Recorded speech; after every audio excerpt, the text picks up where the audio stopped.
Bab 3431. Meski tubuhnya lemah, panca indera Gus cukup tajam. Mungkin disinilah ia mewarisi bakat bela diri ayahnya. Ia menyentuh batu bata itu dan mendapati bahwa sambungannya memang aneh. Batu bata itu sedikit lebih menonjol daripada batu bata lain di dekatnya. Benda itu setipis rambut dan tidak dapat dilihat dengan mata telanjang. Orang hanya dapat merasakannya dengan gerakan yang sangat halus.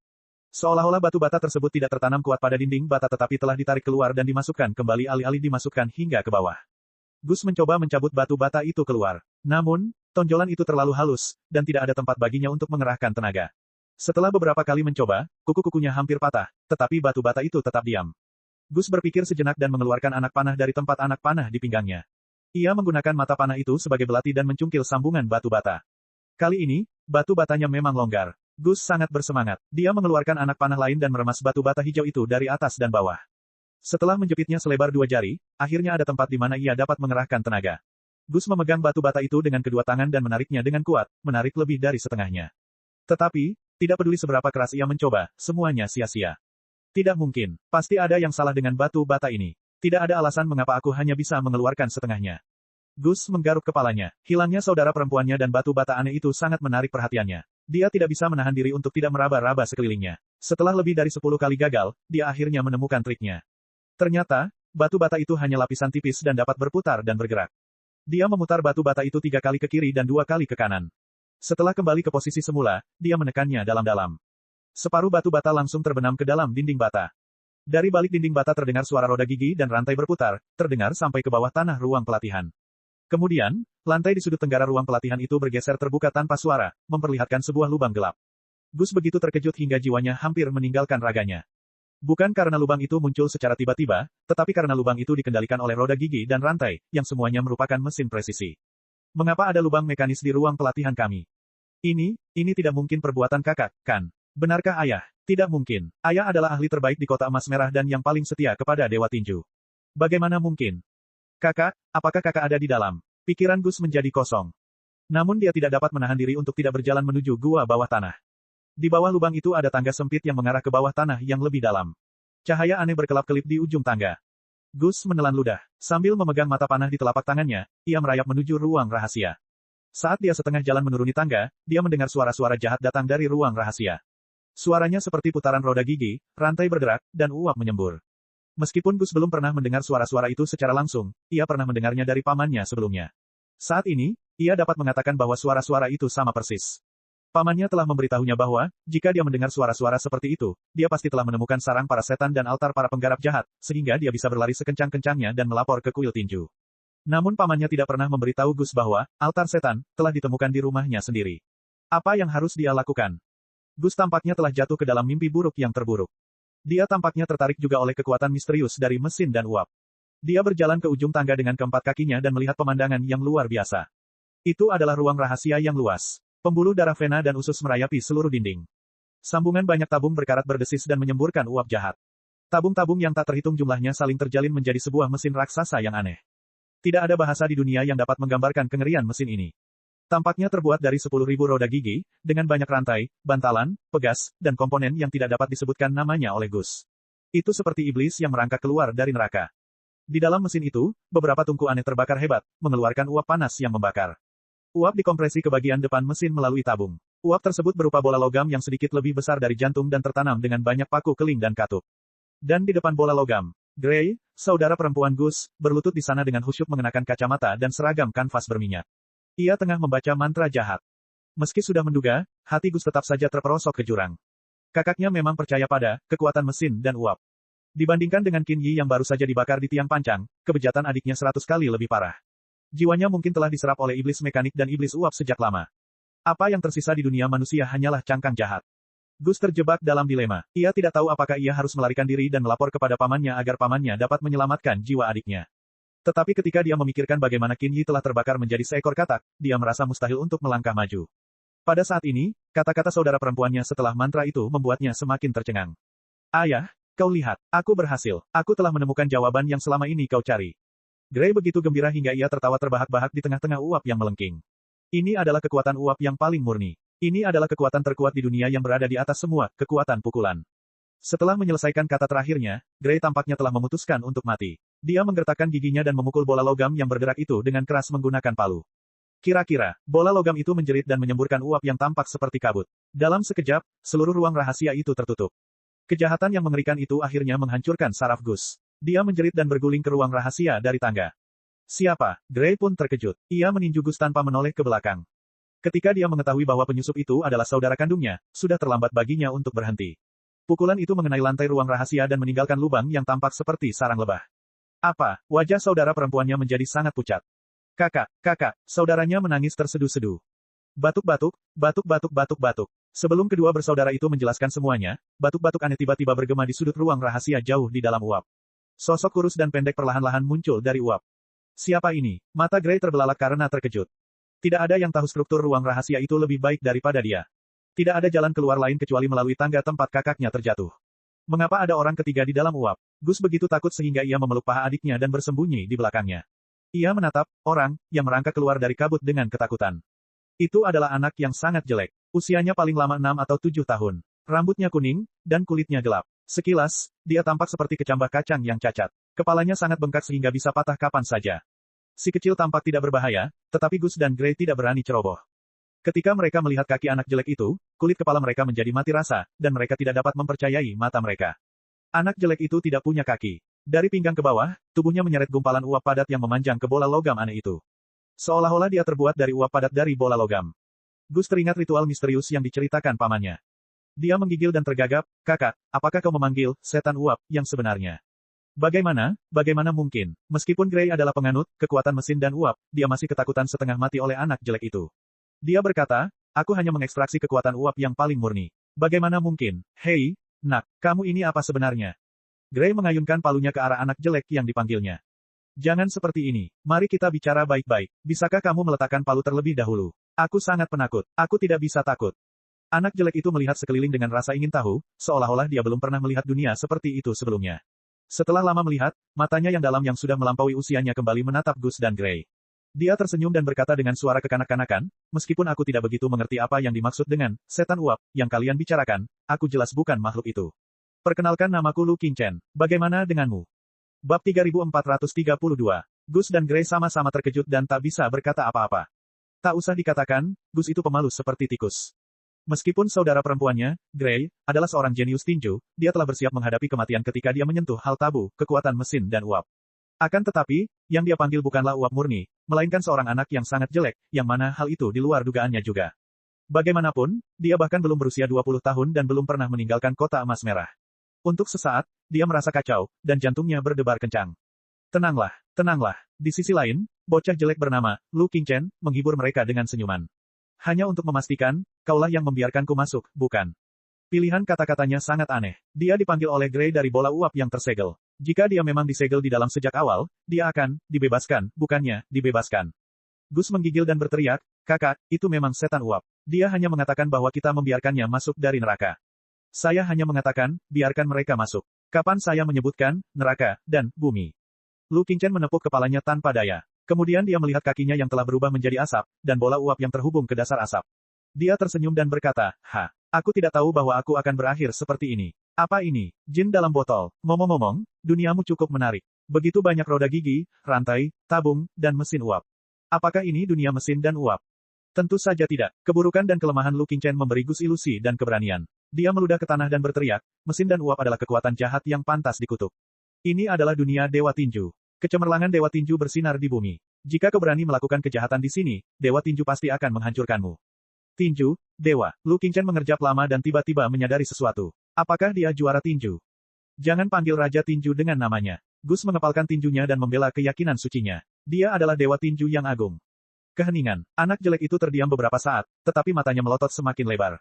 Dia tampak seperti berada di tengah banjir yang akan membobol bendungan. Tepat ketika Gus mengira iblis akan tiba-tiba meledak marah, iblis itu memegang perutnya dan tertawa terbahak-bahak. Hahaha. Dewa tinju tertinggi di dunia tinju. Menarik, sangat menarik. Lu Qingchen tertawa terbahak-bahak hingga hampir menangis. Ia berkata sebentar, kupikir, hanya penjahat bejat sepertiku yang suka bermain trik dan memuja orang. Aku tidak tahu bahwa pria dengan alis tebal dan mata besar sepertimu punya begitu banyak trik di kepalamu. Orang-orang hebat berpikir sama. Gus dan Gray saling berpandangan dengan bingung, tidak mengerti apa yang dibicarakan anak jelek itu. Apa sebenarnya kamu? Gray mengumpulkan keberaniannya dan bertanya, mengapa kau merangkak keluar dari bola uap itu? Aku sangat yakin bahwa tidak ada apapun di dalamnya sebelum aku menuangkan uap bertekanan tinggi ke dalamnya. Benarkah kekuatan uap itu jahat dan, setan uap, itu dapat dipanggil dari neraka ketika batasnya terlampaui? Sulit bagimu untuk menjelaskan latar belakangku dengan kebijaksanaanmu saat ini. Namun, izinkan aku mengulanginya. Aku bukan, setan uap. Lu Qingchen meletakkan tangannya di belakang punggungnya dan berpura-pura menjadi orang dewasa. Ia menggelengkan kepalanya dan berkata, pikirkan aku sebagai peri dalam botol untuk saat ini. Pernahkah kau mendengar cerita tentang seorang pria baik hati yang melepaskan peri yang telah disegel selama ribuan tahun dari botol? Peri itu memutuskan untuk memenuhi 3 permintaannya. Aku juga telah memutuskan untuk memenuhi 3 permintaanmu, apapun itu. Namun, bisakah kau setidaknya memberitahuku nama penyelamatku terlebih dahulu? Mendengar ini, Gray ragu-ragu. Saudari, Gus berseru, itu pasti setan. Kita tidak boleh menyebutkan nama kita. 3 permintaan, apapun boleh. Melihat keraguan gadis itu, Lu Qingchen merayunya dengan senyuman. Misalnya, jika kamu ingin menjadi ahli yang tak tertandingi, memiliki banyak kekayaan, atau bahkan menghancurkan dunia, katakan saja. Kakak, kau dengar itu? Itu memang iblis. Ia ingin menghancurkan seluruh dunia. Terkejut dan marah, Gus mengguncang Gray dengan keras. Kakak, kau telah tersesat dengan mempelajari uap dan gaya mekanik. Kau tidak bisa salah lagi. Ayo kita pergi ke paman. Dia pasti punya cara untuk menyelamatkan. Gus akan memberitahu Gray bahwa pamannya pasti punya cara untuk menyelamatkan jiwanya. Tetapi ketika dia memikirkan bagaimana pamannya baru saja menyelamatkan jiwa Qin Yi, dia gagal menyelesaikan kalimatnya. Kau tidak mengerti, adik kecil. Aku sudah tidak bisa kembali. Gray tersenyum sedih. Sambil menarik napas dalam-dalam, dia menatap Lu Qingchen dan berkata, namaku Gray. Ini saudaraku, Gus. Kami adalah anak-anak Glenn, pakar terbaik kota emas merah. Aku celaka. Wajah Gus menjadi pucat. Kalau saja nama asli mereka diketahui oleh setan, siapa yang tahu bagaimana mereka akan dimanfaatkan, diperbudak, dan disiksa. Namun, setan, di depannya tampak tidak peduli sama sekali. Dia hanya mengangguk. Namamu Gray, nama saudaramu Gus, dan nama ayahmu Glenn. Apakah nama keluargamu, Gay? Lu Qingchen menjawab dengan santai, rambutmu berwarna emas, tetapi matamu hitam. Namamu terdengar seperti bahasa magis, tetapi nama keluargamu adalah Gay. Aturan pemberian nama yang aneh macam apa itu? Sang juara tinju terlalu ceroboh. Atau apakah karena kemampuan komputasinya tidak cukup baik untuk melukis semua detailnya? Gus dan Gray kembali linglung. Mereka tidak mengerti apa yang dikatakan anak jelek itu. Lupakan saja. Jangan pedulikan detailnya. Katakan padaku, apa impianmu? Lu Qingchen tersenyum. Apakah kamu ingin membicarakannya? Ini kesempatan langka. Aku ingin tahu bagaimana ayahku, Glenn, meninggal, kata Gray tiba-tiba.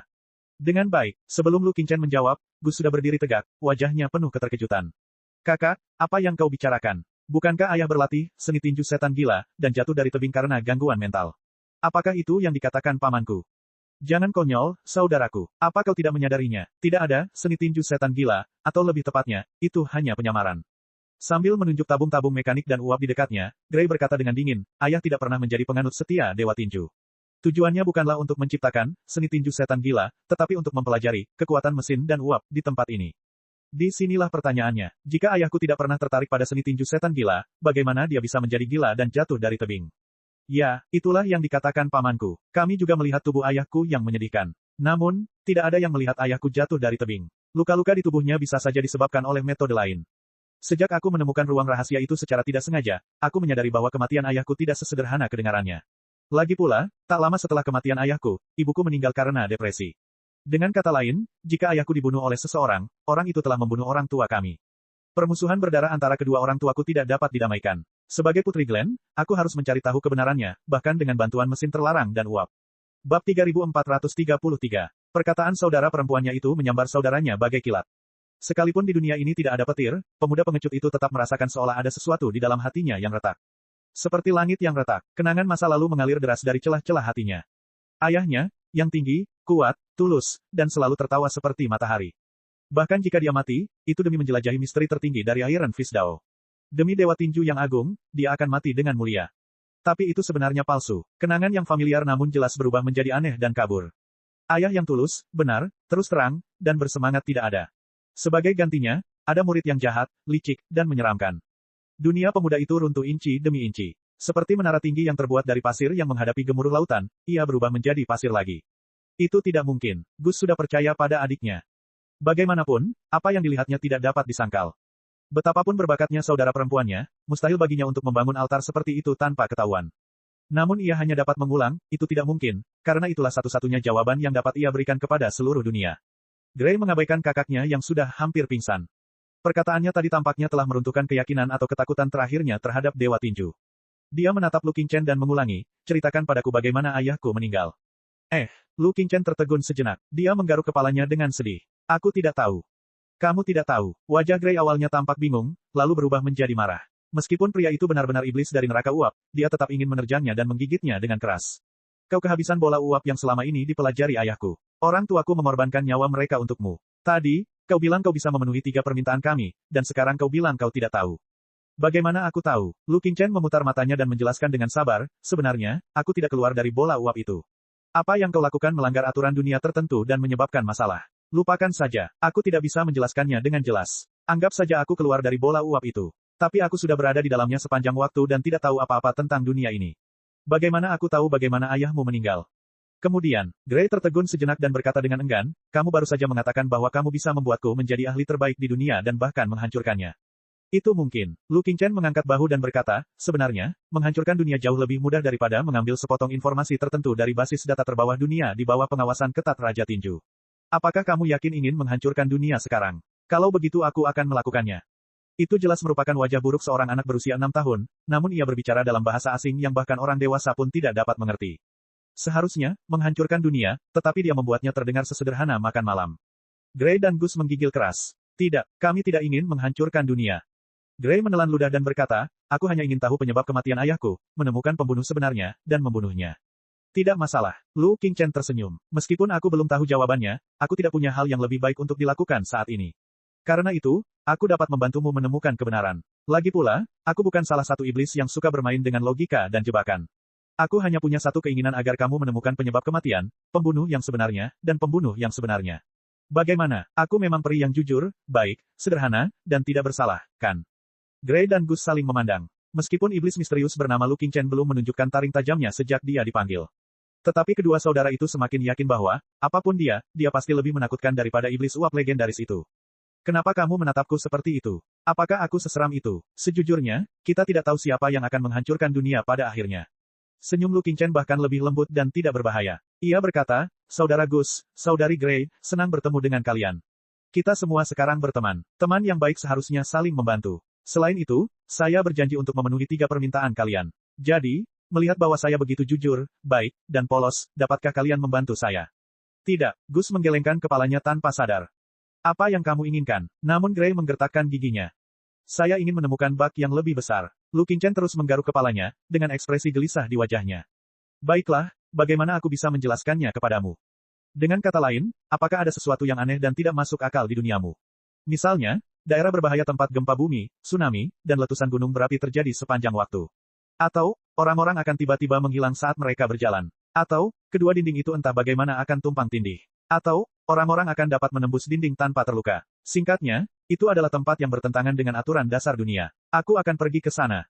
Pertanyaannya agak aneh. Gray dan Gus masih remaja di sebuah kota kecil. Meskipun ayah mereka pergi berlatih sendiri, ia belum pernah mendengar tentang tempat aneh seperti itu. Tidak, melihat mereka berdua menggelengkan kepala pada saat yang sama, Lu Qingchen tidak kecewa. Dia bergumam pada dirinya sendiri, kau benar. Jika itu adalah bak yang jelas, itu pasti sudah diperbaiki oleh Xiao Ming atau Wen Wen sejak lama. Coba kulihat, aku mengerti. Nona Gray, apa yang baru saja kau lakukan, percobaan untuk mengekstraksi kekuatan uap murni, kan? Selain itu, saudaramu sangat takut dengan percobaan itu sehingga dia menyebutnya jahat. Biar ku tebak, apakah kekuatan uap merupakan hal yang tabu di dunia Dewa Tinju? Itu bukan rahasia. Meskipun mereka tidak tahu mengapa iblis dari neraka uap tidak jelas tentang hal-hal seperti itu, mereka tahu bahwa itu bukanlah sesuatu yang bisa dirahasiakan. Kedua saudara itu berpikir sejenak dan menyadari bahwa seharusnya tidak ada jebakan. Mereka tidak bisa menahan diri untuk tidak berpegangan tangan dan mengangguk. Lagi pula, jika tebakanku benar, kekuatan uap seharusnya menjadi tabu terbesar, paling serius, dan paling tak tersentuh di dunia Dewa Tinju, kan? Setelah mendapatkan informasi yang dibutuhkannya dari gerakan halus kedua saudara kandung itu, senyum Lu Qingchen bahkan lebih cemerlang dan tidak berbahaya. Dia bertanya dengan sopan, lalu, apakah kamu tahu di mana kamu bisa menemukan uap terkuat? Bab 3434. Pertanyaan itu menegaskan identitasnya sebagai iblis. Mungkin itu bukan setan uap tetapi setan jenis lain. Di dunia Dewa Tinju, ada banyak jenis iblis yang dapat mengancam tangan besi, bukan hanya iblis mekanik dan iblis uap, ini adalah dua yang paling terkenal. Ketika iblis ingin mencari iblis lain, tujuannya jelas. Jangan beritahu itu. Entah bagaimana Gus menemukan keberanian untuk memeluk adiknya dan berteriak, kakak, dia memanfaatkanmu. Jangan rusak lagi. Bangun. Aku. Gray sedang berjuang. Keringat dingin mengalir di wajah mudanya. Dia menatap Lu Qingchen, tenggelam dalam pikirannya. Dengan senyuman yang bukan senyuman, Lu Qingchen mengamati dunia dengan saksama. Kau memanfaatkan kami. Gray mengulangi apa yang dikatakan Gus. Itu bukan pertanyaan melainkan konfirmasi. Dia tiba-tiba menemukan sesuatu. Kamu tidak bisa pergi. Dia bergumam, kau merangkak keluar dari bola uap, tetapi kau tidak punya kaki. Tubuh bagian bawahmu penuh asap, dan kau masih terjebak di bola uap. Selama kita tidak menggerakkan bola uap, kau tidak akan bisa pergi kemanapun. Oleh karena itu, Anda membutuhkan bantuan kami untuk memegang bola uap tersebut sebagai kaki Anda. Wajah pucat gadis pemberani itu berangsur-angsur berubah merah karena kegembiraan karena dia telah menemukan kelemahan iblis. Lu Qingchen menggaruk kepalanya dengan sedih. Sebenarnya, ini tidak seserius yang kau kira. Jika aku pergi, aku masih bisa menghancurkan bola uap itu dan merangkak ke dalamnya. Namun, penyusupan yang begitu hebat dapat dengan mudah mengungkap jejakku dan ditemukan oleh sistem pertahanan Raja Tinju, Ming Kecil, dan Wen Wen. Itu saja. Lupakan saja, kau benar untuk saat ini. Lalu, oleh karena itu, kita bisa membuat kesepakatan. Gray menggertakkan giginya. Aku bisa menjawab pertanyaanmu, tetapi kamu harus membantuku mencari tahu penyebab kematian ayah dan pembunuh sebenarnya terlebih dahulu. Saudari, Gus tidak menyangka adiknya tega berbuat serendah itu dan membuat kesepakatan dengannya meski dia tahu bahwa dia seorang iblis. Kita bisa meminta bantuan Paman. Dia hampir menangis. Sambil menjabat tangan adiknya dengan keras, dia berkata, Paman adalah pendeta kuil tinju. Dia adalah teman baik ayahku, dan dia sangat sedih atas kematian ibuku. Dia pasti akan membantu kita menemukan kebenaran dan membalas dendam. Jangan konyol, Gus. Ada tekad seperti serigala betina di mata Gray. Dia berkata dengan dingin, pamankulah yang menemukan jasad ayahku. Pamankulah yang menyimpulkan bahwa ayahku jatuh dari tebing setelah dia mengalami gangguan mental. Apakah menurutmu paman kita yang terkasih, pendeta tinggi kuil emas merah, masih dapat dipercaya? Tidak, ayah kami adalah murid jahat yang ingin dibunuh semua orang. Tidak seorang pun akan membantu kami menemukan kebenaran. Bahkan jika kami menemukan kebenaran, tidak seorang pun akan membalas dendam. Semua orang hanya akan mengatakan bahwa ayah kami sendiri yang menyebabkan semua ini. Iblis. Hehe, benar juga, hanya iblis yang bisa membalaskan dendam kita sekarang. Tetapi, Gus gemetar, entah karena marah atau takut. Dengan baik, Lu Qingchen memperhatikan pertengkaran itu dengan penuh minat, seolah-olah itu tidak ada hubungannya dengan dirinya. Itu tidak penting bagiku, tetapi bisakah kau berhenti sebentar? Ada sesuatu yang sangat penting untuk kukatakan. Diam kau, setan terkutuk. Melihat adiknya dibuat bingung oleh iblis, amarah Gus mengalahkan rasa takutnya. Ia membuka kedua tangannya dan berdiri di hadapan Gray, seraya berteriak, aku tidak akan membiarkanmu menggoda adikku lagi. Demi Tuhan, aku tidak merayu adikmu. Aku tidak bersalah. Lu Qingchen cemberut, matanya penuh dengan keluhan. Dia menunjuk ke belakang kedua saudara itu dan berkata, bahkan jika kita akan menggodanya, tidak perlu terburu-buru.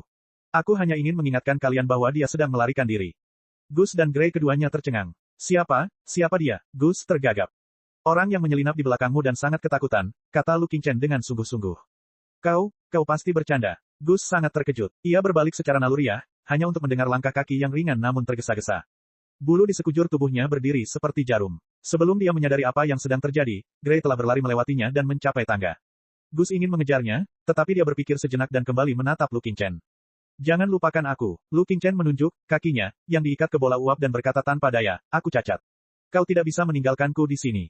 Itu kacau. Seluruh dunia Gus kacau. Entah mengapa, dia benar-benar berlari, mengambil bola uap, dan membawa Lu Qingchen menaiki tangga ke ruang pelatihan.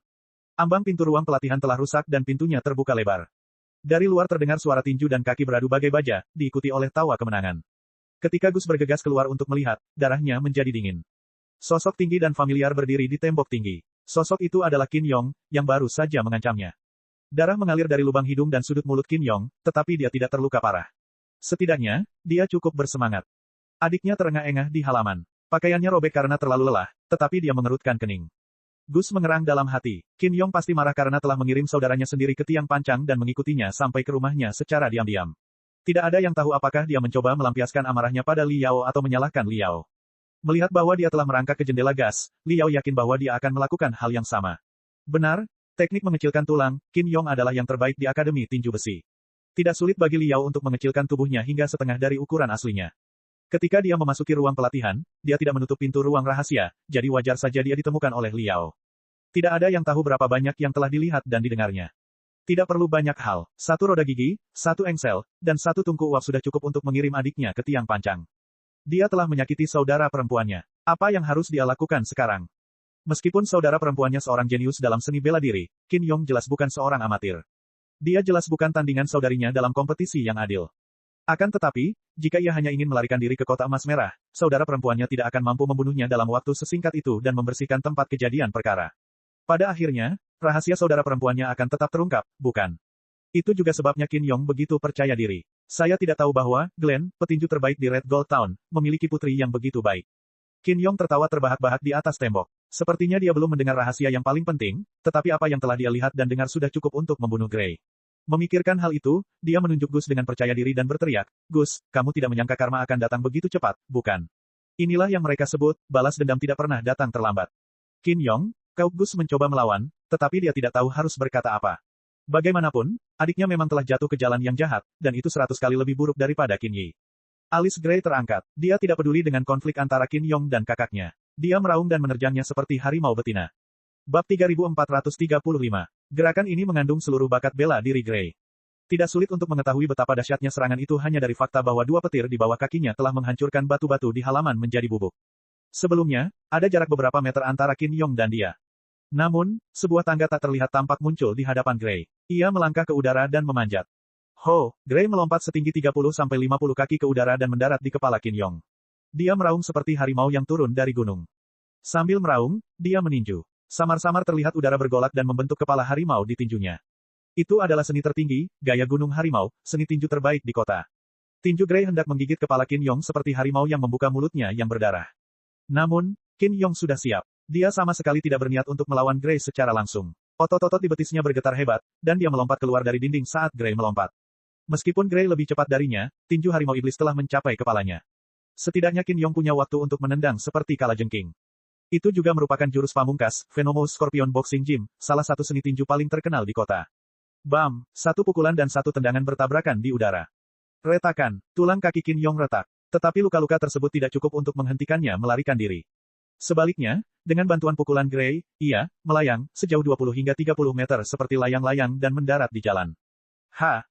Mati kau. Qin Yong melakukan pemanasan pada lutut dan pergelangan kakinya. Menyadari bahwa luka-lukanya tidak memengaruhi pelariannya, dia tertawa terbahak-bahak.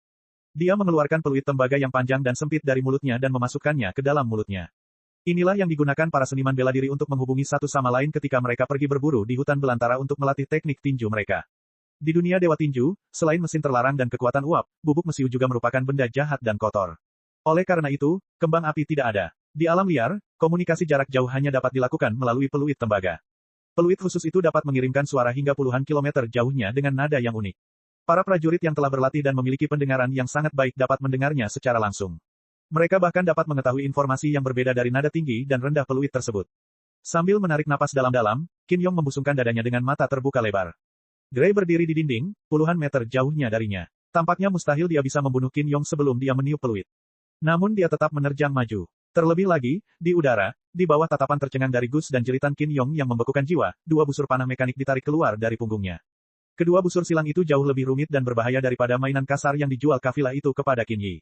Melalui roda pemintal khusus dan mekanisme rantai, 6 anak panah dapat ditembakkan pada saat yang sama, yang berarti totalnya 12. Bam. Panah-panah itu melesat terlalu cepat. Suara ke-12 anak panah itu saling tumpang tindih, seolah-olah mereka hanya menembakkan 4 anak panah. Namun, 12 lampu putih menyedihkan diarahkan ke bagian kritis Qin Yong. Jika Qin Yong dan Gray sama-sama terluka parah, dia mungkin bisa meniup peluit sebelum anak panah menembus tubuhnya. Namun pada akhirnya, dia hanyalah seorang remaja yang belum pernah terjun ke medan perang. Usianya sama dengan saudara Gray, Gus. Dia belum siap untuk mati. Naluri bertahan hidup Qin Yong membuatnya lupa akan peluit di mulutnya. Ia mencoba segala cara untuk menghindari 12 anak panah itu. Tetapi salah satu anak panah menggores kulit pahanya dan meninggalkan jejak darah yang samar. Namun, darah segera berubah menjadi ungu dan menyebar seperti kabut aneh. Anak panah itu beracun. Qin Yong tidak menyangka bahwa Gray, gadis paling bangga di Akademi Tinju Besi dan jenius tinju terbaik di kota, akan begitu tercela. Mereka tidak hanya menggunakan busur silang, mereka juga mengolesi racun pada anak panahnya. Betapa tidak senonohnya hal itu.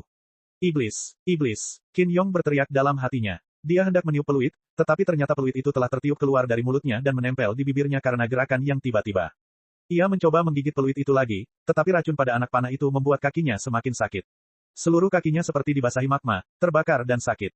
Gray, di sisi lain, telah membuang anak panah yang meleset dari sasarannya tanpa emosi. Ia menghampirinya dengan cepat sambil mengeluarkan mesin lain yang tampak aneh dari sakunya dan menaruhnya di tangannya.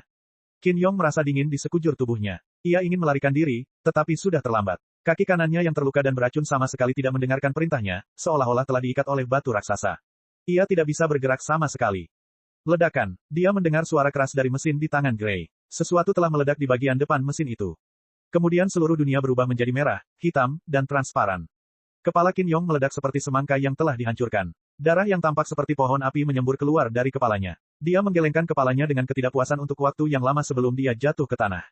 Peluit berlumuran darah jatuh tidak jauh dari jari-jarinya yang berkedut, tetapi Qin Yong tidak memiliki kekuatan untuk memegangnya erat-erat atau meniupnya dengan mulutnya. Wow, Gray mendengar suara muntah di belakangnya. Gus yang menyaksikan semua itu akhirnya pingsan. Organ-organ dalamnya berceceran di mana-mana, dan dia muntah. Di sisi lain, Lu Qingchen menyaksikan semuanya dengan kagum. Dia bahkan bersiul untuk memuji Gray. Gray sedikit mengernyit. Dia melangkah maju dan meraih tubuh Qin Yong. Dengan lambaian tangannya, otot-otot di lengannya tampak seperti naga, dan dia melemparkan tubuh seberat 175 pon itu kembali ke halamannya. Tidak ada cara untuk membersihkan darah dan lendir di tanah. Dia hanya bisa menutupinya dengan lumpur dan daun kering, yang akan segera ditemukan. Gray berbalik dan berjalan ke halaman rumahnya. Ia meraih kerah baju kakaknya dan menyeret Gus ke dalam rumah. Tidak buruk, kamu juga cukup tenang. Kamu pasti sudah memikirkan serangkaian serangan itu sejak lama, bukan? Lu Qingchen, yang mengikutinya masuk, bertanya sambil tersenyum. Ya, awalnya itu dirancang untuk menghadapi musuh yang membunuh ayahnya. Aku tidak menyangka Qin Yong akan memanfaatkannya. Sambil menyeka darah yang berceceran di wajahnya, Gray berpikir bahwa membunuh seseorang tidaklah sulit. Tidak ada rasa sakit, jijik, atau penyesalan. Sebaliknya, hatinya perlahan-lahan menjadi tenang. Apa itu? Benda aneh yang kau taruh di lenganmu setelah kau membuang busur silang serial dan botol besar di belakangnya. Lu Qingchen bertanya lagi. Meriam udara bertekanan tinggi. Ini adalah versi sederhana dari senapan uap dengan memasukkan banyak udara ke dalam ruang yang sangat kecil dan menembakkannya sekaligus. Saya tidak tahu mekanisme spesifiknya, Anda tahu. Sekarang setelah kau menyebutkannya, aku mengerti. Lu Qingchen memuji, sungguh pohon teknologi yang luar biasa. Apa? Gray mengangkat sebelah alisnya, berpikir bahwa iblislah yang sebenarnya orang aneh. Tidak ada. Apa yang akan kamu lakukan setelah membunuh seseorang? Lu Qingchen bertanya dengan penuh minat. Bab 3436. Gray mengusap wajahnya dengan keras. Ah! Gadis yang berusia kurang dari 20 tahun itu berteriak dengan enggan melalui jari-jarinya. Ketika dia membuka tangannya, dia tenang seperti sebelumnya. Gus, kemarilah. Dia melambaikan tangan pada saudaranya yang kebingungan. Ceritakan semuanya padaku. Mengapa Qin Yong mengikutimu ke rumah kami? Gus menatap adiknya dengan takut. Tetapi dia tetap maju ke depan karena kebiasaan dan menceritakan semuanya padanya. Gray terdiam cukup lama, kemudian dia mendesah. Sepertinya Tuhan pun tidak ingin kita membalaskan dendam ayah kita. Itulah sebabnya kita ketahuan. Kakak, apa yang harus kita lakukan sekarang? Gus berkata dengan takut-takut, mengapa kamu tidak meminta bantuan paman secara diam-diam? Jangan konyol, paman kita yang baik adalah antek paling setia dari kuil tinju. Aku seorang kultivator jahat yang percaya pada kekuatan mesin dan uap. Jika aku jatuh ke tangannya, aku tidak akan memiliki akhir yang baik. Dia pasti akan membunuh keluargaku demi keadilan. Gray merenung sejenak dan berkata, namun, jarang sekali Kota Emas Merah mengadakan acara untuk mendidik masyarakat dan membersihkan kekacauan. Paling tidak, paman tidak akan mengingatmu sampai malam ini. Bahkan jika dia mengingatmu, orang sibuk seperti dia tidak akan datang ke rumah kita malam ini. Hanya jika kamu tidak pergi ke sekolah Iron Fist besok, dia akan merasa aneh dan mengirim seseorang untuk mencarimu. Tapi pihak Qin Yong lebih merepotkan. Kamu mengatakan bahwa dia dan teman-temannya baru saja mengepungmu. Meskipun teman-temannya tidak datang untuk membuat masalah, mereka pasti tahu kemana dia pergi. Qin Yong datang ke sini untuk merepotkanmu. Bukan masalah besar kalau dia tidak muncul sepanjang sore. Tapi kalau dia tidak kembali setelah makan malam, teman-temannya pasti akan curiga dan datang untuk menyelidiki. Saat itu, mereka kemungkinan besar akan mencium bau darah dan menemukan tempat kejadian perkara serta jasad Qin Yong. Yang berarti, kalau mau aman, aku hanya punya waktu setengah hari lagi. Setengah hari, Gus berseru, kakak, setengah hari. Saatnya melarikan diri. Mata Gray terfokus dan sekeras besi. Dia menepuk bahu Gus dan berkata, Gus, dengarkan aku. Dengan suasana kota Red Gold saat ini, aku akan dibunuh jika tetap di sini. Bahkan jika pamanku tidak adil, penduduk yang marah akan tetap mencabik-cabikku. Aku tidak takut mati. Sejak hari aku meninggalkan jalan tangan besi, aku sudah siap mati tanpa kuburan. Tetapi aku tidak rela jatuh ke neraka sebelum aku membunuh musuh ayahku. Karena itu, aku hanya bisa melarikan diri dan menyelidiki secara diam-diam. Satu-satunya masalah adalah kamu, Gus. Apa yang akan kamu lakukan? Jangan panik dan jangan menangis. Tenang saja, kakak akan memberimu dua pilihan. Pertama, kau boleh menjauh. Aku akan berpura-pura telah membuatmu pingsan dan memukul kepalamu. Lalu, aku akan mengikatmu dengan tali, tetapi bagian belakang tali akan ditumbuk dengan batu. Jika memang begitu, saat aku pergi saat senja, kau mungkin bisa menyingkirkan tali itu dan melapor pada pamanmu. Kau akan mengatakan bahwa kau tidak sengaja melihat rencanaku dan kau melihatku membunuh Qin Yong. Kau juga hampir terbunuh olehku. Pada akhirnya, mengingat hubungan persaudaraan kita, aku hanya membuatmu pingsan dan mengikatmu. Ibu saya adalah satu-satunya saudara perempuan paman saya. Anda adalah satu-satunya putra ibu saya. Saya rasa alasan seperti itu seharusnya cukup untuk meyakinkan paman saya untuk menyelamatkan Anda. Lagi pula, Anda tidak ada hubungannya dengan semua ini. Kakak, jangan tinggalkan aku sendiri. Teriak Gus sebelum Gray sempat menyelesaikan ucapannya. Aku juga tidak ingin meninggalkanmu sendirian, terutama, paman. Gray merenung cukup lama sebelum menjawab, bagaimana aku harus mengatakannya. Meskipun pamanku tidak bersikap buruk kepada kami, aku tetap curiga bahwa dia ada hubungannya dengan kematian ayahku. Tidak semudah menemukan jasadnya. Mata Gus melotot, dan dia tergagap. Kakak, maksudmu. Aku tidak tahu. Gray tersenyum getir. Namun, pamanku adalah pendeta kuil tinju, dan ayahku adalah orang yang tidak bermoral. Menurutmu hubungan seperti apa yang seharusnya mereka miliki? Karena itu, mungkin kau ditinggalkan bersama pembunuh ayahmu di sisi pamanmu. Aku tidak akan melakukannya kecuali benar-benar diperlukan. Begitu pula aku. Gus menggelengkan kepalanya keras-keras. Aku juga tidak ingin meninggalkan adikku. Kalau begitu kau hanya bisa berlari bersamaku. Gray berkata, ayo kita kabur bersama dan cari tahu kebenarannya. Ayo kita bunuh musuh ayah kita bersama-sama. Gus bingung. Walaupun dia tahu bahwa itulah satu-satunya pilihannya, pemuda itu, yang belum pernah meninggalkan kota emas merah, masih merasa tak berdaya seperti seekor ikan yang baru saja mendarat. Gus, pikirkan baik-baik. Aku akan mendukungmu apapun yang terjadi. Setelah mengatakan itu, Gray berbalik dan masuk ke ruang pelatihan. Sementara kedua saudara itu berbicara, Lu Qingchen, di sisi lain, berdiri di samping dalam diam. Dia mengangkat kepalanya dan menatap celah abu-abu terang di langit, tenggelam dalam pikirannya. Dalam sekejap, Gray mengeluarkan 2 kotak kayu besar dan 2 ransel yang terbuat dari kulit badak. Ransel-ransel itu kokoh, tahan lama, dan memiliki kapasitas yang sangat besar. Astaga, segala jenis senjata mekanik dan peralatan untuk menghasilkan uap dan memampatkan udara dituangkan keluar dari kotak kayu. Gray memilah makanan ke dalam kategori dan memasukkannya ke dalam tas ranselnya. Ia juga memasukkan daging dan keju ke dalam tas ranselnya. Kakak, dari mana benda-benda ini berasal? Gus bingung. Dia menunjuk ke arah busur silang berantai yang jahat dan meriam udara bertekanan yang jatuh. Ayah meninggalkannya di sini. Gray menjelaskan secara singkat, di ruang rahasia itu, ada buku harian ayahku. Menurut buku harian itu, ayahku bertemu dengan seorang murid jahat di pegunungan. Pria itu tampaknya biasa-biasa saja dalam seni bela diri, tetapi dia setara dengan ayahku dengan bantuan mesin dan uap. Kemudian, mereka berdua terpaksa tinggal di sebuah gua selama beberapa hari karena banjir bandang. Selama itu, ayahku berteman dengan pria itu dan menjadi curiga dengan kekuatan Dewa Tinju. Akhirnya, dia mengubah keyakinannya. Kemudian, ayahku melepaskan murid jahat itu dan tetap berhubungan dengannya. Melalui dia mendapatkan banyak peralatan dan senjata terlarang dari selatan dan mendirikan altarnya sendiri. Itu saja. Kemudian, Gus merasa mulutnya kering. Ayahnya semakin bingung dan gelisah. Kalaupun kita kabur, kemana kita bisa lari? Mari kita masuk ke pegunungan dulu, kata Gray singkat. Ada begitu banyak pemburu ahli di kota ini, dan kita jelas bukan tandingan kuil tinju. Gus khawatir. Bahkan jika kita sampai di pegunungan, berapa hari kita bisa bersembunyi? Pertanyaannya tergantung pada hal itu. Gray menatap Lu Qingchen. Iblis, kau tidak akan membiarkan kami berdua ditangkap oleh kuil tinju dan mengungkap keberadaanmu, kan? Bab 3437. Menarik. Nona Gray, apakah Anda mengancam saya? Lu Qingchen tersenyum penuh minat. Dia sama sekali tidak tampak marah dengan ancaman itu. Sebaliknya, dia berkata dengan wajah seperti anak kecil yang jelek, coba kulihat. Sudah lama sekali, tidak ada yang mengancamku. Jelas itu suara anak kecil yang lembut, tapi membuat Gray dan Gus merasakan ketakutan yang tak dapat dijelaskan. Tubuh Gray bergetar hebat. Ia merasa seluruh tenaga di tubuhnya, terutama kakinya, telah terkuras. Ia hampir terjatuh ke tanah. Namun, ketika dia memikirkan tubuh ayahnya yang hancur, dia menggertakkan giginya dan menatap mata Lu Qingchen. Itu bukan ancaman. Kami hanya saling membantu seperti yang kamu katakan. Saling membantu. Haha, hebat. Lu Qingchen tersenyum. Tekanan tak kasat mata di sekelilingnya hilang lagi, dan dia berubah menjadi anak yang tidak berbahaya dan jelek lagi. Dia menyipitkan matanya dan menatap langit, sementara dia tiba-tiba bertanya, ada apa dengan retakan itu? Apakah retakan itu selalu ada? Gray tercengang dan mengikuti pandangan Lu Qingchen. Dia telah melakukan percobaan kompresi uap di ruang rahasia selama beberapa hari terakhir. Ruang itu berada jauh di bawah tanah dan kedap suara, tetapi dia tidak mendengar suara langit terbelah tadi malam. Pada siang hari, retakan itu menjadi sangat samar. Kadang-kadang, retakan itu tertutup awan, dan tak seorang pun akan menyadarinya kecuali mereka melihatnya dengan saksama.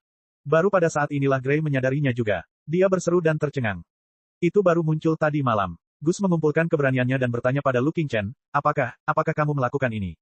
Ini sama sekali tidak ada hubungannya denganku. Lu Qingchen membuat gerakan mengangkat tangannya untuk menunjukkan ketidakbersalahannya. Ia berpikir sejenak dan berkata, itu tidak sepenuhnya tidak relevan. Mungkin kemunculanku mempercepat kemajuan Raja Tinju. Singkatnya, dunia akan segera hancur. Karena itu, apapun keinginanmu, sebaiknya kau bergegas. Apa? Gray dan Gus sama-sama terkejut. Apa yang kau bicarakan? Dengan perlindungan Dewa Tinju, bagaimana mungkin dunia Dewa Tinju bisa hancur? Bagaimana jika aku mengatakan bahwa Dewa Tinju kesayanganmu akan menghancurkan dunia? Lu Qingchen bergumam sendiri dengan suara yang tidak dapat didengar oleh mereka berdua. Kemudian dia berkata, baiklah, kita bisa membicarakannya nanti. Saudara Gus, apakah Anda akan ikut dengan kami atau tidak? Pada akhirnya, Gus memutuskan untuk melarikan diri bersama saudara perempuannya. Bagaimanapun, gambaran Qin Yi yang dibakar menjadi kodok hitam masih terbayang jelas di benaknya.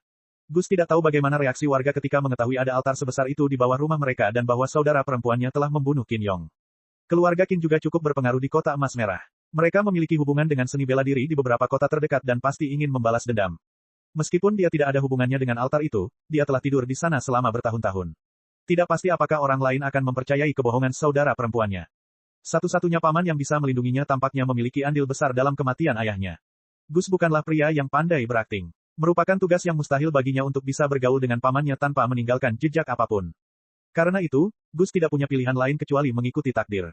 Kedua saudara itu masing-masing membawa ransel besar. Gray membawa busur silang dan meriam udara bertekanan di pinggangnya. Gus meninggalkan rumah dengan bola uap yang telah menyegel Lu Qingchen dan melangkah ke selatan menuju Gunung Angin Hitam. Saat ini, berita kematian Qin Yong belum menyebar. Kota itu masih tenggelam dalam kegembiraan membakar abis para anggota klan jahat. Sore harinya, akan ada khotbah yang mempromosikan kebenaran dan mengkritik kejahatan. Semua orang, termasuk tim pemburu, telah berkumpul di kota. Jalan utama kosong, memungkinkan kedua saudara kandung itu berlari sekuat tenaga. Tak lama kemudian, jalan di depan mereka menjadi sempit dan terjal. Jalan itu berubah dari jalan beraspal menjadi jalan beraspal, dan dari jalan beraspal menjadi jalan sempit dan berkelok-kelok. Akhirnya, mereka dikelilingi oleh semak-semak dan hutan yang lebat. Salah satu gunung terhubung dengan yang lain, dan kabut hitam mengepul dari puncak gunung. Ketika angin bertiup, angin itu mengamuk seperti setan. Inilah gunung angin hitam yang membentang ratusan kilometer. Tempat di mana binatang buas muncul dan para petinju unjuk gigi. Di tempat inilah Gus bertemu dengan harimau itu dan menyelamatkannya ketika dia melihat Qin Yi membunuh harimau itu dengan panah otomatis. Hari yang singkat telah berlalu, dan Qin Yi telah berubah menjadi mayat hangus. Reputasinya sendiri telah hancur, dan ia telah memulai jalan hidup dan mati bersama saudara perempuannya.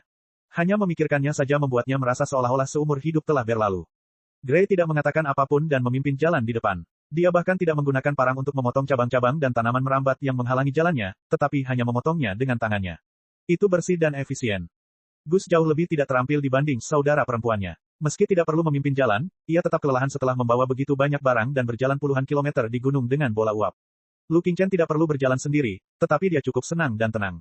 Dia menyenandungkan lagu dengan santai dan bahkan berubah menjadi anak yang penasaran. Apapun yang ditemuinya, dia akan bertanya kepada Gus tentang hal itu. Dari sejarah dunia Dewa Tinju hingga kehidupan sehari-hari setiap orang, hingga struktur dan fungsi kuil Dewa Tinju, hingga isi seni tinju besi, hingga kejahatan mesin dan uap, dia tampaknya tidak tahu apa-apa tentang dunia. Setiap detail menimbulkan seruan dan tawanya yang setengah jujur. Oh, aku hanya bisa menggunakan tangan kosong, tapi aku menolak penggunaan pedang dan golok, dan aku tidak diperbolehkan menggunakan dunia mesin, uap, dan listrik. Pohon teknologi ini benar-benar menarik. Karena itu, kalian tidak perlu belajar, bertani, atau membangun. Hampir semua orang di sini adalah pemburu dan pejuang. Kalian akan dikirim ke sekolah tinju besi untuk pelatihan segera setelah kalian lahir. Yang terbaik dari kalian akan dipromosikan ke dojo sekolah tinju utama, dan yang terbaik dari kalian akan dikirim ke kuil seni tinju untuk pelatihan. Bagaimanapun, satu-satunya hal dalam hidup kalian adalah tinju dan pertarungan. Tetapi jika demikian, apa yang akan kalian makan? Jika kalian kekurangan alat dan mesin, hidup kalian akan sangat merepotkan, bukan? Oh, aku mengerti sekarang. Hutan dan alam liar di sekitar kota akan secara acak memunculkan banyak binatang buas setiap hari. Tubuh binatang buas itu penuh dengan harta karun. Selama kamu membunuh binatang buas itu dengan tangan kosong, semua jenis makanan dan kebutuhan akan dijatuhkan, cukup untuk memenuhi operasi dunia Dewa Tinju. Tidak heran kamu masih sangat terbelakang setelah puluhan ribu tahun berkembang. Ternyata kamu tidak memiliki motivasi untuk berevolusi sama sekali. Tidak ada bintang di malam dunia ini. Raja Tinju terlalu picik. Meskipun itu hal yang tidak penting, jika dia menghabiskan sedikit kemampuan komputasinya, apakah itu akan membunuhnya untuk menciptakan beberapa bintang? Apa itu bintang? Bagaimana aku bisa menjelaskannya? Bintang adalah debu yang tidak penting di alam semesta. Tetapi begitu mereka memutuskan untuk membakar diri mereka sendiri, kecemerlangan yang mereka lepaskan akan sangat cemerlang. Apa? Bahkan tidak ada petir. Sialan, apakah Raja Tinju sengaja mempersulit klan petir? Bab 3438. Saat Lu Qingchen bertanya dan berbicara, dia mendecakkan lidahnya karena heran dan meraung marah. Semua pertanyaannya aneh dan tidak bisa dipahami Gus. Gus terlalu takut untuk bertanya terlalu banyak kepada iblis misterius itu. Melihat langit semakin gelap, dia hanya bisa melangkah semakin dalam ke dalam hutan yang tampaknya tidak ada jalan keluar. Jadi, orang-orang di duniamu tidak melakukan apapun selain mempelajari seni tinju untuk menyenangkan Dewa Tinju. Pada saat ini, Lu Qingchen terus bertanya sambil tersenyum, tapi bagaimana kamu akan menghancurkan kehampaan dan bertemu dengan Dewa Tinju? Pertanyaannya tepat sekali. Meskipun ia terlahir lemah dan tidak berguna, seperti semua pemuda lainnya di dunia Dewa Tinju, ia telah bermimpi berkali-kali bahwa ia akan dipanggil oleh Dewa Tinju untuk menghancurkan gunung dan sungai serta menghancurkan kehampaan. Tanpa berpikir, ia berkata, jika kau ingin menghancurkan kehampaan, kau harus menguasai tinju surga terlebih dahulu. Gus memberitahu Lu Qingchen bahwa para ahli di dunia Dewa Tinju dibagi menjadi 4 tingkatan, yang masing-masing memiliki 9 bintang. Level pertama adalah Fist of the Earth. Ahli level ini dapat mencabik-cabik harimau dan macan tutul dengan tangan kosong dan bertarung melawan beruang raksasa. Satu pukulan saja sudah cukup untuk meledakkan tengkorak dan otak mamut dengan kulitnya yang tebal. Singkatnya, semakin tinggi level bintang seseorang, semakin tak terkalahkan dia di dunia. Ketika seseorang mencapai Novem Stellae, dia dapat membunuh ribuan kilometer dengan tangan kosong. Tidak ada binatang buas yang dapat menghentikannya. Dia dikenal sebagai Raja Binatang Buas. Oleh karena itu, Earthfish juga dikenal sebagai Beast King Domain.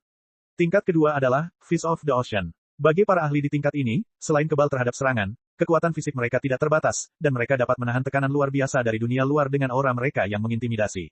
Para ahli yang mempraktikkan Fish of the Ocean ke tingkat tertinggi dapat berjalan ke lautan dari tepi pantai selangkah demi selangkah dan mendorong air laut dengan aura mereka. Bahkan jika mereka ditelan oleh air laut, mereka masih dapat mempertahankan gelembung udara berdiameter 2 meter hingga 100 meter. Ketika mereka mencapai Novem Stellae, mereka bahkan dapat mencapai dasar lautan sedalam ratusan meter. Ayah saya dulunya adalah seorang ahli, Five Star Ocean. Gus berkata kepada Lu Qingchen dengan bangga, meskipun kota emas merah tidak dekat dengan lautan, ada sebuah danau besar bernama Kolam Naga Iblis yang kedalamannya hampir 300 meter di dekatnya. Makhluk laut yang paling brutal ada di mana-mana dalam radius 100 km persegi. Mereka bahkan dapat menggigit setengah perahu nelayan.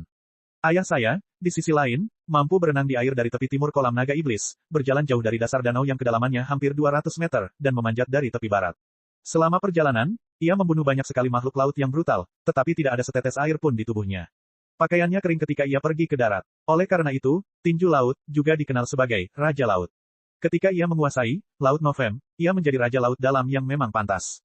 Apakah dia sebaik itu? Lu Qingchen berseru. Kemudian dia tiba-tiba mengubah topik pembicaraan dan berkata, tidak heran kamu tidak percaya bahwa ayahmu percaya pada kekuatan mesin dan uap. Gus terdiam dan frustrasi. Jangan marah, aku hanya bercanda denganmu. Lu Qingchen menyeringai. Jika jalan tinju besi benar-benar kekuatan terkuat di dunia, dan ayahmu adalah seorang ahli yang telah mencapai level bintang 5 di jalan tinju besi, bagaimana mungkin dia begitu bodoh hingga jatuh ke jalan jahat? Pasti ada yang salah. Mungkin ayahmu tertipu. Ya, ayah pasti tertipu. Gus merasa segar kembali, seakan-akan bertemu mercusuar di tengah kegelapan dan meraih sedotan ketika ia tenggelam. Meskipun dia telah melarikan diri dari kota emas merah bersama saudara perempuannya, pikiran mereka benar-benar berbeda. Tujuan saudara perempuannya adalah untuk membalaskan dendam ayahnya. Namun Gus berusaha membuktikan bahwa ayahnya tidak bersalah. Ia tidak percaya bahwa ayahnya, penganut setia seni tangan besi, akan berkhianat dan melakukan kejahatan tanpa alasan. Ayahnya adalah orang yang paling jujur, setia, dan dapat diandalkan di dunia. Ayahnya tidak pernah salah, kecuali jika jalan tangan besi itu salah. Mata Gus terbelalak lebar. Ia tidak habis pikir bagaimana pikiran jahat yang tampak seperti cacing tanah busuk itu bisa masuk ke dalam otaknya. Tiba-tiba dia menggigil dan basah oleh keringat dingin. Sambil memegang kepalanya, dia menatap iblis itu dan berteriak, apa yang telah kau lakukan padaku? Tapi aku tidak melakukan apapun. Wajah Lu Qingchen penuh dengan kepolosan. Melihat wajah Gus, dia kurang lebih mengerti apa yang sedang terjadi. Dia tersenyum dan berkata, maafkan aku. Mungkin aku seharusnya tidak menyalakan korek api yang menyilaukan di depan orang malang yang lahir dalam kegelapan. Tapi aku butuh cahaya redup untuk menemukan jalanku sendiri. Apa yang bisa kulakukan? Maafkan aku. Aku benar-benar minta maaf. Silakan lanjutkan. Berapa level setelah tahap Raja Laut? Gus menenangkan dirinya dan mengambil napas dalam-dalam, lalu memberitahu iblis bahwa itu adalah panggung Raja Surgawi. Gus tidak tahu banyak tentang panggung Raja Surgawi. Itu adalah level yang tidak dapat dicapai yang mendekati lompatan luar angkasa. Hampir tidak ada tempat seperti itu di kota Red Gold selama ratusan tahun terakhir.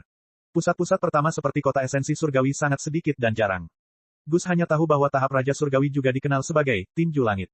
Mereka yang telah mencapai tahap ini bisa terbang. Pada awalnya, ia hanya bisa melayang di udara dan mencapai ketinggian puluhan meter bahkan ratusan meter. Semakin dalam ia berlatih, semakin cepat ia akan mampu terbang melawan angin. Ia bahkan mungkin bisa terbang ke langit. Adapun, Broken Realm, yang bahkan lebih tinggi dari Heavenly King Stage, Gus bahkan kurang mengetahuinya. Dia hanya bisa memberitahu iblis bahwa itu mungkin seni tinju terbaik di langit setelah mencapai surga tertinggi. Jika itu cukup canggih dan mencapai level yang belum pernah terjadi sebelumnya, ia akan dapat menerima bimbingan dari Dewa Tinju dan memasuki dunia lain, dunia dewa dan iblis yang lebih tinggi di mana ia dapat menikmati kehidupan yang abadi dan indah. Dunia lain. Iblis tidak dapat menahan tawa ketika mendengar hal itu. Apa? Kau pikir aku berbohong? Apakah tidak ada alam dewa dan setan yang lebih tinggi? Wajah Gus menjadi gelap. Pemuda itu sudah muak dengan kepanikan dan penghinaan hari ini. Ia memutuskan untuk membela keyakinannya. Tidak. Kau salah paham. Tentu saja, aku percaya pada keberadaan dunia dewa dan setan tingkat tinggi. Sebenarnya, aku berasal dari sana, kata Lu Qingchen sambil tersenyum. Apa? Gus terkejut. Itu tidak mungkin. Kamu berbohong padaku. Tentu saja, ada yang berbohong padamu, bukan aku. Lu Qingchen berkata, seperti yang kau katakan, itu adalah dunia para dewa dan iblis pada tingkat yang lebih tinggi. Karena aku adalah iblis, apa salahnya aku datang dari sana? Gus kehilangan kata-kata. Dia selalu berpikir bahwa ada dua dunia, satu surga dan yang lainnya neraka. Tentu saja, Dewa Tinju tinggal di surga. Iblis licik itu pasti dari neraka. Akan tetapi, para dewa pasti lebih mengenal satu sama lain daripada manusia. Oleh karena itu, bukan hal yang aneh jika iblis mengetahui sesuatu tentang surga setelah lompatan luar angkasa. Sambil melirik adiknya yang berjalan tanpa suara di depannya, Gus menyadari bahwa ada sesuatu yang berada di luar kendalinya yang juga bergejolak di dalam hatinya. Meskipun dia tahu bahwa adiknya mungkin berbohong kepadanya, dia tetap menelan ludah dan tergagap. Kalau begitu katakan padaku, seperti apa sebenarnya dunia para dewa dan setan? Bisakah manusia benar-benar menembus kehampaan dan pergi ke sana? Dunia dewa dan setan, melihat langit yang berangsur-angsur berubah menjadi hitam tetapi tanpa bintang, seolah-olah telah disegel, Lu Qingchen bergumam, tidak ada bedanya dengan tempat ini. Tidak ada keabadian, juga tidak ada keajaiban. Bukan tidak mungkin bagi orang biasa untuk pergi ke sana, tetapi Anda mungkin tidak dapat menanggung harga untuk naik ke dimensi yang lebih tinggi seperti yang Anda pikirkan. Bab 3439. Untuk sesaat, mata Lu Qingchen berubah lebih gelap dari malam. Di bagian terdalam pupilnya, bintang-bintang yang belum pernah dilihat Gus sebelumnya bersinar. Harganya, melihat mata iblis yang dalam itu, Gus merasakan jantungnya berdebar-debar. Dia tidak berani bertanya berapa harganya. Saat itu juga, suara gemerisik datang dari hutan di depan mereka. Sang saudari berhenti dan mengeluarkan dua buah panah rantai dari punggungnya. Bau busuk yang tercium di antara semak-semak dan dahan-dahan pohon makin lama makin kuat, seakan-akan darah hendak menetes dari langit. Retak, retak, retak, 3 hingga 4 ular boa yang memiliki benjolan di kepala dan setebal ember merangkak turun dari dahan-dahan pohon. Mata mereka yang seperti lentera melotot ke arah Gus dan Gray. Binatang buas. Binatang buas di pinggiran Gunung Phoenix Merah telah lama dibasmi oleh tim pemburu yang terdiri dari para petarung kuat. Namun, jauh di dalam pegunungan, ada celah-celah yang mengarah ke jurang. Binatang buas baru merangkak keluar dari celah-celah itu setiap hari untuk dilatih dan dibunuh oleh tim pemburu. Gus dan Gray telah memasuki sarang binatang buas tanpa mereka sadari. Selain itu, mereka bukanlah pemburu yang berkualifikasi, mereka juga tidak mendapat dukungan dari pasukan yang besar. Satu-satunya hal yang dapat ia andalkan adalah tinjunya dan mungkin kekuatan mesin dan uap. Astaga, astaga, astaga, astaga. Sebelum ular boa itu menerjangnya, Gray mengambil inisiatif dan melepaskan lebih dari 10 anak panah tepat ke benjolan di kepala ular boa itu. Benjolan-benjolan itu pecah, dan cairan berwarna emas cemerlang mengalir keluar. Ular boa itu meregang kencang karena kesakitan dan mendesis dengan menyedihkan. Tembakan anak panah pertama segera habis. Ular boa yang tersisa menjadi marah. Sebelum Gray mengenai tembakan anak panah kedua, ular itu telah berlari mendekat dan mencoba mencabik-cabik gadis itu seperti 2 jerat tebal. Pada saat kritis, Gray berteriak. Kulit di sekujur tubuhnya berkilau seperti logam. 10 jarinya seperti 10 kait yang salah. Dia membuang panah rantai dan membidik ke tenggorokan ular boa itu. Itu adalah seni jari besi Vajra dari Sekte Cakar Elang, sebuah sekolah tinju di kota. Tenggorokan kedua ular boa itu tercabik-cabik seperti tahu yang digigit binatang buas. 2 lubang seukuran mangkuk pun muncul. Kedua ular boa itu bahkan tidak bisa mengangkat kepala mereka. Mereka berjuang keras seolah-olah mereka sedang direbus dalam wajan penggorengan yang tak terlihat. Sebelum Gus sempat menyemangati adiknya, ia merasa kepalanya dingin dan lengket. Ketika dia mengangkat kepalanya, yang dia lihat hanyalah mulut berdarah yang menerjangnya dari atas. Gus begitu takut hingga secara naluriah ia berjongkok sambil memegangi kepalanya. Mulut berdarah itu tidak menggigit kepalanya. Sebaliknya, ia menggigit ranselnya dan mengeluarkan suara berderak. Gus berjuang keras dan akhirnya melepaskan tali ranselnya. Ia merangkak ke pohon dengan keempat kakinya. Ketika ia berbalik, ia melihat ular boa yang bahkan lebih mengerikan daripada ular boa yang dibunuh saudara perempuannya telah menggigit ranselnya hingga berkeping-keping. Senjata dan makanan berserakan di tanah, semuanya telah dikunyah hingga berkeping-keping dan terpelintir hingga tak dapat dikenali lagi. Ular aneh itu berwajah manusia yang keren. Tertawanya bagaikan bayi yang menangis di malam yang gelap. Ia menjilati taringnya yang tajam dengan lidahnya yang panjang dan penuh duri, seolah-olah ia mencoba membuat daging Gus semakin nikmat karena takut. Kemudian, ia berenang mendekat tanpa tergesa-gesa. Kakaknya, Gray, mencoba menghentikannya, tetapi beberapa ular boa mati menjeratnya dengan kekuatan terakhir mereka. Jantung Gus hampir berhenti berdetak. Ia meraba-raba tanah dan akhirnya menemukan sesuatu yang familiar. Busur berburunya. Pikiran Gus menjadi kosong. Didorong oleh naluri bertahan hidupnya, ia mulai bergerak tanpa sadar. Sambil menggigil, dia membuka busurnya dan menembakkan anak panah ke mulut ular yang berdarah itu. Dunia Dewa Tinju tidak tertarik pada produksi senjata. Busur berburu hanyalah mainan kasar. Karena Gus berada di sekolah Iron Fist, mustahil baginya untuk menerima pelatihan memanah formal. Dalam ketakutannya yang amat besar, tindakannya benar-benar kacau. Tentu saja, anak panah itu tidak terlalu kuat atau akurat. Anak panah itu melewati ular itu dengan lesu dan terbang ke belakang. Bahkan, jika anak panah itu tidak melewati ular itu, anak panah itu tidak akan mampu menembus sisik-sisik yang sekeras besi itu. Namun ular aneh itu dibuat marah oleh Gus. Sisik-sisik di sekujur tubuhnya berubah menjadi merah darah. Gading di mulutnya mulai bergetar cepat, mengingatkan Gus akan akhir yang menyedihkan saat ia digiling menjadi bubur. Dewa Tinju. Gus ingin menangis, tetapi air matanya tidak bisa keluar. Dia hanya bisa berdoa kepada penguasa tertinggi dalam hatinya. Detik berikutnya, dia mendengar peluit aneh. Suatu hal yang luar biasa terjadi. Ketika ia mendengar peluit itu, anak panah yang melewati ular itu dan hendak jatuh ke tanah seperti daun kering itu disuntik dengan kekuatan hidup yang baru. Astaga, anak panah itu 10 kali lebih cepat dari sebelumnya. Ia berbelok kecil di udara dan melesat ke bagian belakang kepala ular itu lagi. Selain itu, anak panah itu awalnya terbakar, dengan percikan api dan sayap yang terbakar. Kemudian, benda putih keperakan menyembur keluar dari percikan api dan api itu. Gus belum pernah melihat sesuatu yang bernama petir sebelumnya. Ular aneh itu merasakan ancaman di baliknya. Itu adalah kekuatan yang belum pernah ditemuinya sebelumnya. Itu sama sekali berbeda dari binatang buas lainnya dan juga sangat berbeda dari teknik tinju manusia. Ia bahkan tidak tahu bagaimana cara menoleh. Seperti cambuk, ia tiba-tiba menggelengkan kepalanya, mencoba menghindar dari pukulan mematikan itu. Namun, anak panah yang diikat oleh api dan petir itu tampaknya memiliki mata dan bahkan dapat memprediksi pikiran ular itu. Saat ular itu menggelengkan kepalanya, mereka menyesuaikan arah tembakan mereka dan mengenai bagian belakang kepala ular itu dengan tepat. Apa? Anak panah itu merobek sisik, menembus tengkorak, merebus otak, memanggang bola mata, dan keluar dari mulut ular aneh yang berdarah itu. Api dan kilat mengalir kemana-mana di dalam 7 lubang ular aneh itu. Ular itu berubah menjadi arang dalam sekejap mata lalu menjadi bubuk, seolah-olah terbuat dari pasir hitam. Petik 2, petik 2. Gus tercengang dan tidak bisa menenangkan dirinya untuk waktu yang lama. Baru setelah saudara perempuannya membunuh semua ular boa yang tersisa dan Lu Qingchen terbatuk pelan di sampingnya, dia terbangun dari mimpi buruknya. Itu, kamu. Gus menatap Lu Qingchen dengan takut dan kagum. Pemuda itu tampaknya merupakan penganut setia Dewa Tinju, tetapi ia tidak dapat membohongi dirinya sendiri dengan menafsirkan apa yang baru saja terjadi sebagai berkah dari Dewa Tinju. Tenang saja, ini tidak akan menghabiskan jatah 3 permintaanmu. Lu Qingchen tersenyum. Bagaimana menurutmu? Apakah aku benar-benar iblis yang murah hati?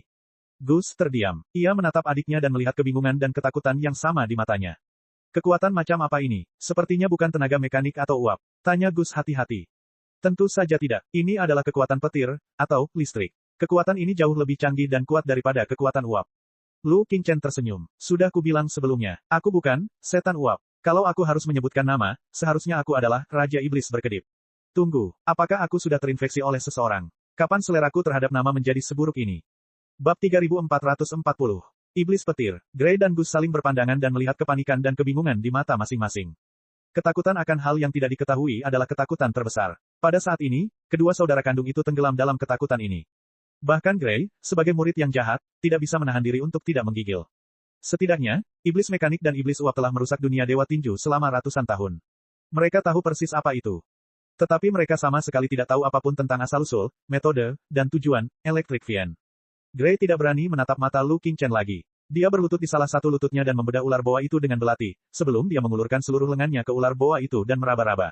Akhirnya, dia berhasil mengambil inti binatang itu. Apa ini? Melihat benda seperti safir di tangan Gray, Lu Qingchen bertanya dengan penuh minat. Iblis tampaknya tidak tahu apa-apa tentang dunia Dewa Tinju. Dia bahkan tidak memiliki konsep paling dasar. Ini adalah inti binatang. Gray berpikir sejenak dan menjawab dengan jujur, setiap binatang buas memiliki inti binatang buas di dalam tubuh mereka, yang merupakan hal paling berharga di dunia. Memakannya dapat memperkuat ki dan darah seseorang, meningkatkan kultivasi seseorang, dan bahkan membersihkan sumsum dan tulang seseorang. Gus, inti binatang buas ini untuk kamu makan. Kita akan melakukan perjalanan sepanjang malam, dan kita pasti akan menghadapi lebih banyak binatang buas. Aku harap anak panahmu bisa seakurat sebelumnya. Membunuh binatang buas, memakan inti binatang buas, meningkatkan kekuatanku, dan berlatih seni bela diri, ini benar-benar suasana yang sama sekali tidak menginspirasi. Di sampingnya, Lu Qingchen bergumam dan menguap. Gus memasukkan inti binatang buas itu ke dalam mulutnya dan merasa baunya terlalu menyengat untuk ditelan. Ia hanya bisa membuka wadah air dan meminum airnya sekaligus. Kemudian, ia merasakan ada garis api yang berkobar dari tenggorokannya hingga ke perutnya. Rasa terbakar itu mengalir ke seluruh tubuhnya bersama darahnya. Rasa lelah dan sakitnya langsung hilang. Dia mengangkat sikunya dan memperhatikan bahwa luka-luka kecil di sikunya sembuh dengan kecepatan yang terlihat jelas. Dia agak lega dan berbalik untuk mengambil busur dan anak panahnya. Namun, dia menyadari bahwa dia terlalu gugup tadi. Dia mengerahkan terlalu banyak tenaga, dan busurnya dibuat dengan kasar. Retakan muncul di bagian belakang busur. Jika dia menariknya sedikit, busur itu akan patah. Busur itu terbuang sia-sia. Gus merasa frustrasi. Meskipun panahannya juga buruk, itu adalah satu-satunya hal yang dapat melindunginya di hutan. Tanpa busur, ia merasa bahwa ia hanya akan menjadi beban bagi adiknya. Ini untukmu. Sang saudari menyadari kekesalan sang kakak dan menyerahkan panah rantai itu. Kau tidak keberatan menggunakan ini, kan?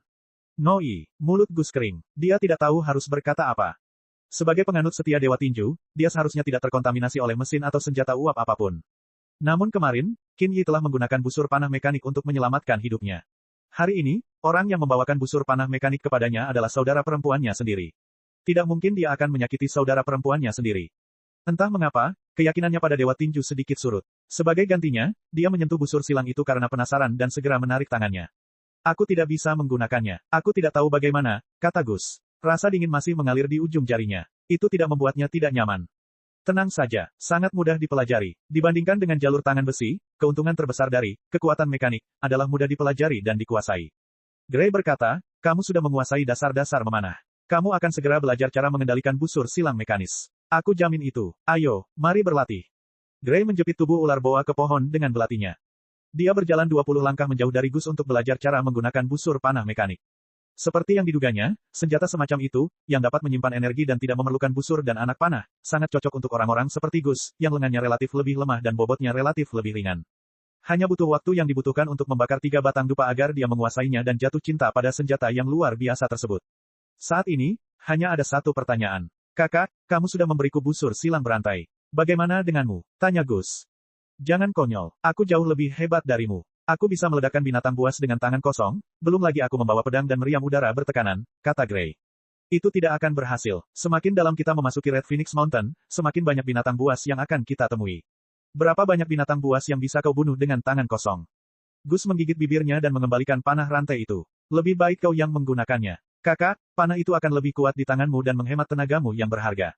Dengarkan aku, Gus. Hanya saat kau punya kekuatan untuk melindungi dirimu sendiri, aku bisa berkonsentrasi menghadapi binatang buas itu. Aku tidak perlu berpikir untuk kembali menyelamatkanmu sepanjang hari. Hanya dengan begitu aku bisa menyimpan lebih banyak kekuatan. Gray berkata dengan serius, jadi, jangan berdebat denganku. Ambil saja.